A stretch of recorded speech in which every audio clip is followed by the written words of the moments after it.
The reason Indigenous women come to harm is because they stood in the way of the settlement of this country. They were factors that were in the way of removing communities from their land and taking their land away from them.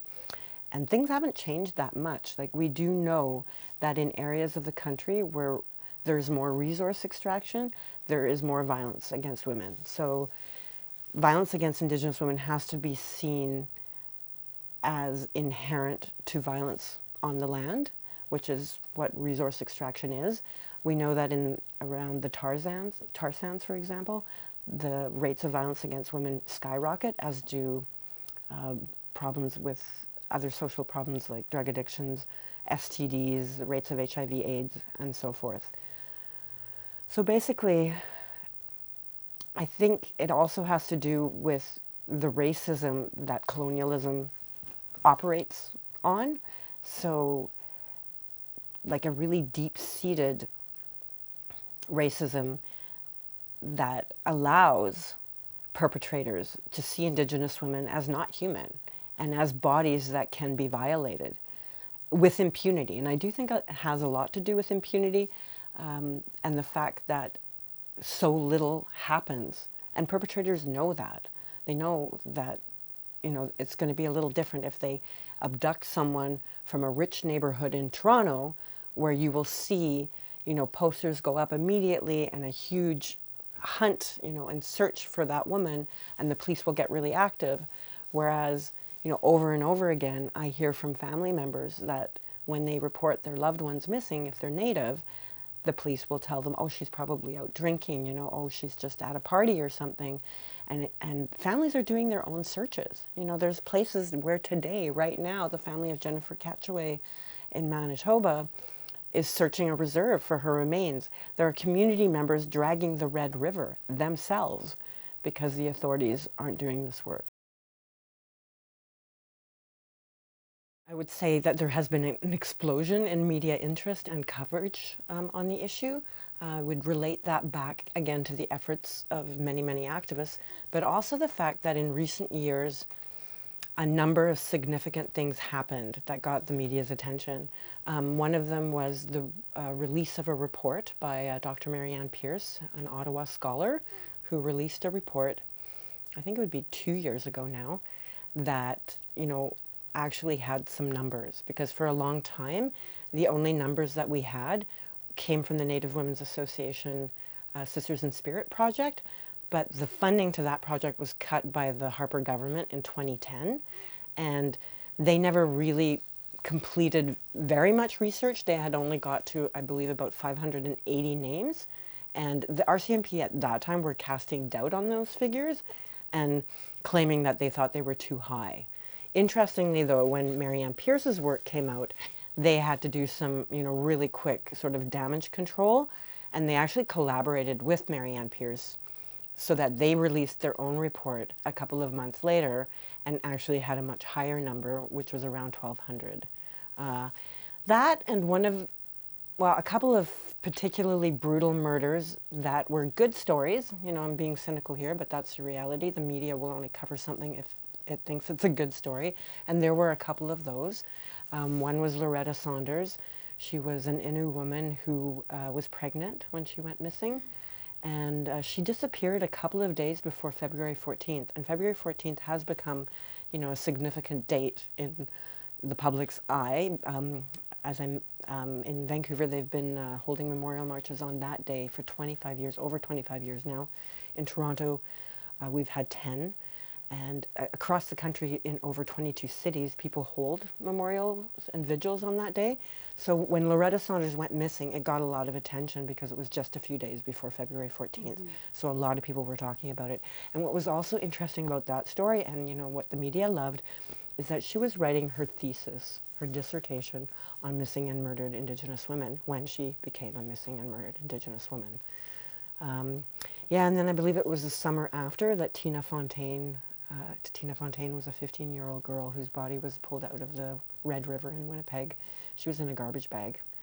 And that was another story that generated the kind of public outcry that the media couldn't ignore. There was just so much public pressure that they have been covering these stories more. So there, again, when I started doing this work at the CBC, it was a big fight for me to get any airtime.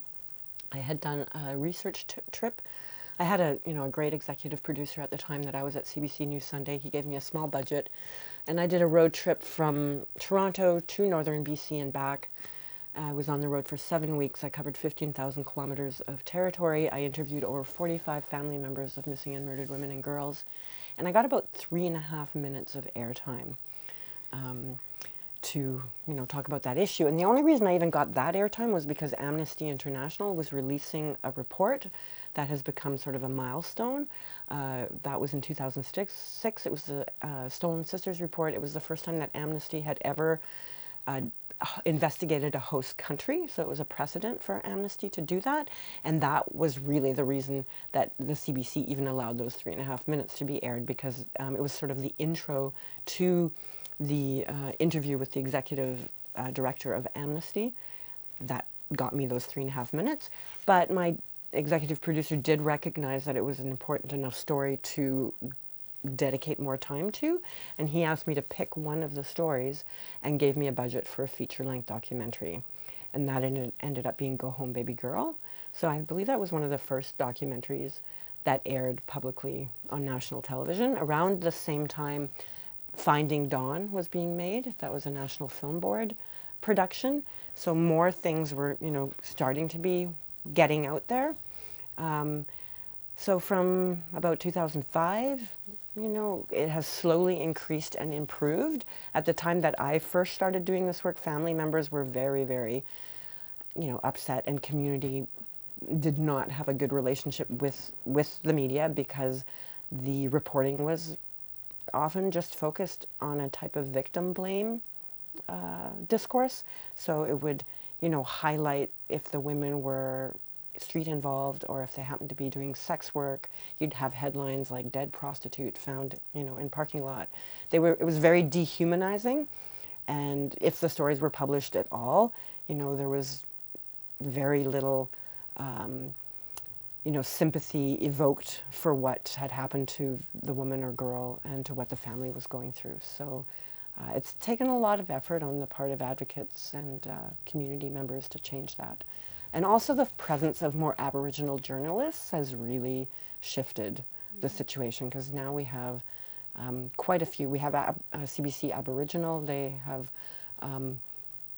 they actually consulted with community and asked what community thought needed to be covered more, and we told them focus on unsolved cases, and so they actually did start a digital project featuring the unsolved cases.